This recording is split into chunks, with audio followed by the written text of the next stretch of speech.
भारतीय वज़ीर-ए-आज़म नरेंद्र मोदी का 3 रोज़ा दौरा पेरिस।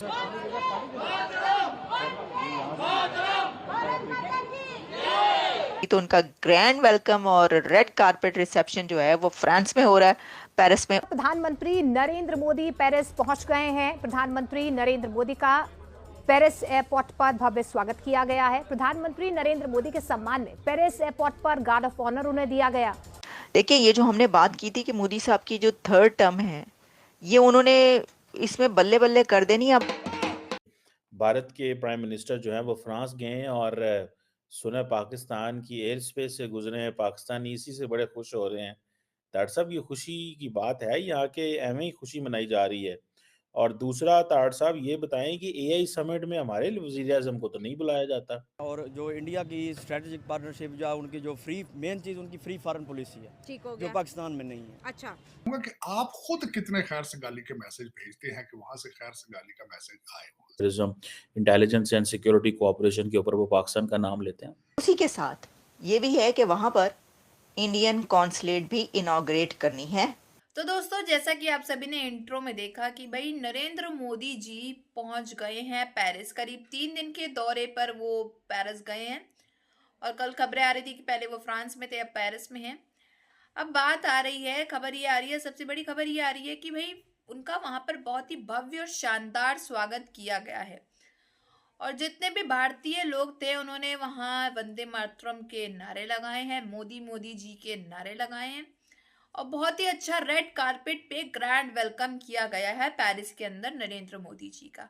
और वहीं इसको देखते हुए जो हमारी पाकिस्तान की मीडिया है, पाकिस्तान की आवाम के सारे होश उड़ चुके हैं।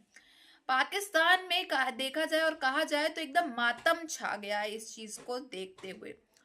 और वहीं जी हाँ, आपने सही सुना कि शहबाज शरीफ और पाकिस्तान के सैनिकों के सीने में जैसे एकदम बाढ़ चला दिए गए हों, ये खबर सुनते ही उनके एकदम होश उड़ गए।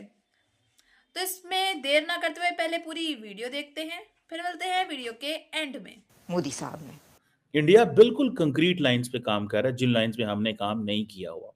लेकिन हम जब बाहर देखते हैं तो फॉरेन पॉलिसी में आप ये देखिए कि भारत की कोशिश ये है कि ज्यादा से ज्यादा जो इन्वेस्टमेंट्स हैं वो इंडिया के अंदर आ सके।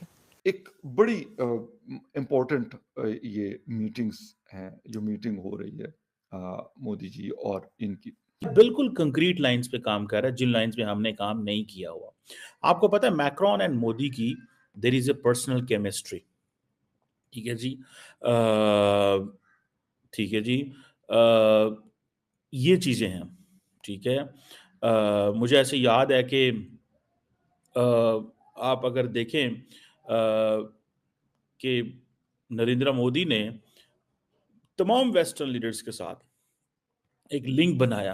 ठीक है जी, ये है कि प्राइम मिनिस्टर, इंडिया के prime minister Narendra Modi France पहुंच रहे हैं और फ्रांस में रेड कारपेट रिसेप्शन की आवाज आ रही है कि वहां पे एक बहुत ही जबरदस्त और बहुत grand red carpet reception Modi साहब को दिया है। पीएम मोदी ने वहां पर जो प्रेसिडेंट मैक्रोन की तरफ से डिनर होस्ट किया जा रहा है हेड ऑफ स्टेट्स के लिए, वो तो करना ही अटेंड। उसके साथ बायलैटरल इश्यूज पर भी उनकी मीटिंग होनी है और साथ में सबसे बड़ी बात ये कि को चेयर करना है। ये उन्होंने डिच कराया था, तो हम लोग फिर वी वेलकम्ड।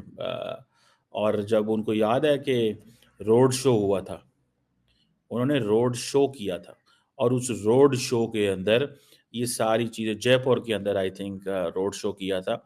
बड़ा, वो जिसे कहते हैं ना, कोई आसान काम नहीं होता रोड शो करना, is a very technical thing. आवाम के सामने निकलना, बैठना, बात करना, इशारे, हाथ हिलाना, दिस एंड कि एक दो जगह पर और भी इंडियन कॉन्सुलेट, हाँ, जब डॉक्टर जयशंकर गए हैं, अभी जितना भी उन्होंने दौरे किए, विजिट्स किए हैं, तो उन कंट्रीज के अंदर उन्होंने इंडियन कॉन्सुलेट इनॉग्रेट किए। अब यहाँ पर हिस्टोरिक सिटी, फ्रांस का हिस्टोरिक सिटी मार्सेल में पीएम मोदी इनॉग्रेट करेंगे इंडियन कॉन्सुलेट। तो ये भी हमें नजर आ रहा है कि दुनिया के तमाम कंट्रीज में ये एक आप कह लें कि इंडिया का ये एक डिज़ाइन है या उनकी तरफ से ये हो रहा है कि ज़्यादा से ज़्यादा पूरी दुनिया में उनकी कॉन्सुलेट्स नज़र आ रही हैं, इनॉग्रेट की जा रही हैं। 2 के 1 एंड 2 के जो मेमोरियल्स हैं, वहाँ पे इंडियन फौज का परेड करना, वहाँ पे इंडियन फौज का परेड करना बैस्टाइल डे के ऊपर, that was something very big coming from France for India, coming for France for India. इस चीज़ को याद रखें। इंडियन जो कंटिजेंट्स थे, उन्होंने जो वहाँ पे उनको जो प्रोटोकॉल दिया गया या उनको जो वेलकम किया गया, that was something very big. Bharat की कोशिश ये है कि ज़्यादा से ज़्यादा जो इन्वेस्टमेंट्स हैं वो इंडिया के अंदर आ सके, और वो यूरोपीय यूनियन के साथ ये चाहते हैं कि मैक्सिमम वो इन्वेस्टमेंट्स आ सकें। अच्छा, अब इसके अंदर कुछ कंट्रीज़ ऐसे हैं कि जिनकी इस वक्त यूरोपीय यूनियन के साथ इतना अच्छा नहीं चल रहा, तो उसका भी फिर देखें, वो जो जगह है ना, एक स्पेस जो बनती है, उसमें फिर वही कंट्री आगे आता है जो ज़्यादा से ज़्यादा आपको टैरिफ लगाने की जो है वो बात ना करे, वो ज़्यादा से ज़्यादा आपको सहूलियात दे, फैसिलिटी। उन्होंने तरक्की की है, आप उनको जो मर्जी कहें, आप उनको जो मर्जी कहें, उन्होंने तरक्की की है। उन्होंने अपने मज़हब को, अपने हिंदू फेथ को भी इंटरनेशनलाइज कर रहे हैं, उन्होंने इकोनॉमिक ग्रोथ भी की है। आपको पता है जब 1998 के अंदर जब दुनिया, अमेरिका खास तौर पे इंडिया को क्रिटिसाइज कर रहा था, तो फ्रांस जो था इट सपोर्टेड का ये फ्री ट्रेड एग्रीमेंट जो है ये। अच्छा, इसमें फिर ये भी बताया गया है कि the investment plan is expected to generate 1 million direct jobs in India. ना सिर्फ ये कि $100 बिलियन इन्वेस्ट करेगा, बल्कि 1 मिलियन डायरेक्ट जॉब्स भी इंडिया में क्रिएट करेगा। ये एग्रीमेंट जो हुआ है by invest India and EFTA desk से, तो ये उनकी फॉरेन पॉलिसी अच्छी है। दूसरा, वो अपने हिस्टोरिकल प्लेसेस को हाईलाइट करते हैं। इतना इकोनॉमिक लेवल के ऊपर वो है ही है इंडिया इस टाइम पाकिस्तान से। पाकिस्तान आईएमएफ से लोन ले रहा है, मतलब डिजिटलाइजेशन की तरफ जो अब कंट्री जा रही है वो इंडिया ही जा रही है। अब इंडिया एक कौम की तरह बन चुका है, उसने एक कौम बना दी है ना इंडिया। एआई समिट हो रही है, हमारी भी तो 240 मिलियन की आबादी है, हम भी तो बड़े यूजर है तार साहब, हमारे भी बच्चे टिकटॉक पे और सोशल मीडिया पे और इधर उधर काफी इंटरनेट की हम बहुत बड़े जो है वो यूजर हैं। आपकी कितनी मोहब्बतें हैं, अगर देखा जाए तो ये एक तो हिस्टोरिकली करेक्ट किया जाए कि आप हिंदुओं के लिए कितनी मोहब्बत रखते हैं।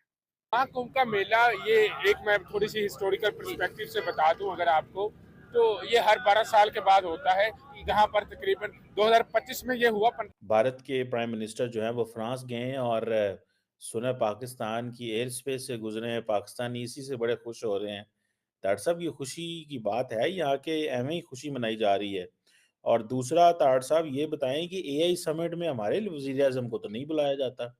एआई समिट हो रही है, हमारी भी तो 240 मिलियन की आबादी है, हम भी तो बड़े यूजर है तार साहब, हमारे भी बच्चे टिकटॉक पे और सोशल मीडिया पे और इधर उधर काफी। तो दोस्तों, जैसा कि आप सभी ने देखा क्लिप्स में कि कैसे भाई नरेंद्र मोदी जी का फ्रांस के अंदर, पेरिस के अंदर कितना अच्छा भव्य स्वागत किया गया है रेड कारपेट पे। वहां पे जितने भी हिंदू भारतीय थे, फ्रांस के लोग थे, पेरिस के लोग थे, उन्होंने कैसे हमारे भारत के नरेंद्र मोदी जी का स्वागत किया है। बड़ी खुशी से उन्होंने नरेंद्र मोदी जी का स्वागत किया गया है और वहां पर बहुत से लोगों ने वंदे मातरम के नारे लगाए हैं, साथ ही साथ मोदी मोदी जो है बोलकर उनका भव्य स्वागत किया गया है। और बहुत से लोगों का तो कहना है, वहां पर लोगों ने इस चीज के भी नारे लगाए हैं कि मोदी है तो मुमकिन है।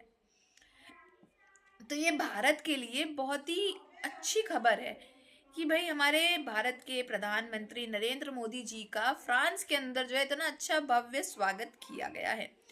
वहीं दूसरी तरफ जो है, पाकिस्तान को इस खबर के बारे में जैसे ही पता चला तो पाकिस्तानियों के तो हवाइयां उड़ गई, पाकिस्तानियों के एकदम रातों की नींदें उड़ गई और उनको बहुत ही बड़ा झटका लगा है कि भाई अब नरेंद्र मोदी जी पेरिस तक पहुंच गए। अब दरअसल नरेंद्र मोदी जी पेरिस इसलिए गए हैं क्योंकि वहां पे एक एआई मीटिंग होने वाली है, एआई को लेकर के एक मीटिंग होने वाली है बहुत ही अच्छी खास, जिसकी खबर जो है बहुत जल्द सामने आएगी कि मीटिंग में आखिर हुआ क्या नरेंद्र मोदी जी के बीच और बहुत से लोगों के बीच वहां के। इसकी खबर अभी आई नहीं है। बट वहीं देखा जाए तो पाकिस्तानियों की काफ़ी ज़्यादा जल गई, पाकिस्तानियों को काफ़ी ज़्यादा मिर्ची लग गई है इस चीज़ को देखते हुए कि नरेंद्र मोदी जी का फ्रांस के अंदर, पेरिस के अंदर इतना अच्छा भव्य स्वागत किया गया है। और वहीं इनका कहना है कि भाई हमारे शहबाज शरीफ सर को जो है क्यों नहीं बुलाया जाता है, सर भी नहीं बोलना चाहिए मेरे को, तो इन शहबाज शरीफ को क्यों नहीं बुलाया जाता है, ऐसा पाकिस्तानियों का कहना है। और वहीं शहबाज शरीफ के भी कह सकते हैं फॉर एग्जांपल कि सीने पे उनके बाढ़ चल गई है, तीर चल गए हैं कि भाई ऐसा क्यों, हमें क्यों नहीं बुलाया जाता। तो इसमें भाई आपकी क्या राय है दोस्तों, ये कमेंट बॉक्स में ज़रूर मेंशन करिएगा। अगर आपको हमारी वीडियो अच्छी लगी हो तो like, share and comment and subscribe please.